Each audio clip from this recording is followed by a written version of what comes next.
आज हम डिस्कस करेंगे अगस्त कोंत के विज्ञानों के संस्करण के सिद्धांत पर। अगस्त कोंत, जिन्हें समाजशास्त्र का जनक भी कहा जाता है, उन्होंने सबसे महत्वपूर्ण जो सिद्धांत दिया था वो विज्ञानों के संस्करण यानी हायरार्की ऑफ साइंसेस का था, जिसमें उन्होंने समाजशास्त्र को सबसे उच्च स्थान पर रखा था और अपने इस क्रम को जो आधार बनाया था उसमें दो मुख्य बिंदुओं का समावेश किया था। पहला अन्योन्याश्रयता का सिद्धांत और दूसरा बढ़ते हुए क्रम का स्तर, जो कहीं न कहीं एक दूसरे पर निर्भरता को शो करता है।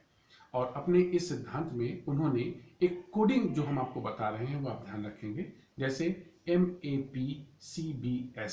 सबसे मूल रूप में उन्होंने गणित शास्त्र को रखा था, यानी मैथमेटिक्स, और ये माना था कि मैथमेटिक्स सबसे मूल विज्ञान के रूप में है, एक ऐसे विज्ञान के रूप में है जिसमें किसी भी विज्ञान की निर्भरता बनी रहती है। उसके बाद ए से एस्ट्रोनॉमी यानी खगोल विज्ञान, फिर उसके बाद फिजिक्स, उसके बाद केमिस्ट्री, फिर बायोलॉजी यानी जीव विज्ञान, और अंत में समाजशास्त्र का स्थान आता है। समाजशास्त्र एक ऐसे विषय के रूप में रखा गया जिसमें यह मान रहे थे अगस्त कोंत कि समाजशास्त्र की अन्योन्याश्रयता, समाजशास्त्र की पराश्रयता और समाजशास्त्र का कहीं ना कहीं देखा जाए तो इन सभी पर सबसे महत्वपूर्ण इन पर निर्भरता होती है। इसीलिए अपने वो समाजशास्त्र को सबसे उच्च स्थान यानी महाविज्ञान के रूप में रखते हैं और वह ये मानते हैं कि जहाँ एक और गणित शास्त्र किसी भी विज्ञान का अगर जमीन है और वहीं पर देखा जाए तो समाजशास्त्र उस मकान की एक छत के रूप में काम करता है। और यह सिद्धांत कहीं न कहीं इस बात को शो करता है कि आज के आधुनिक समय में सबसे महत्वपूर्ण जो विषय है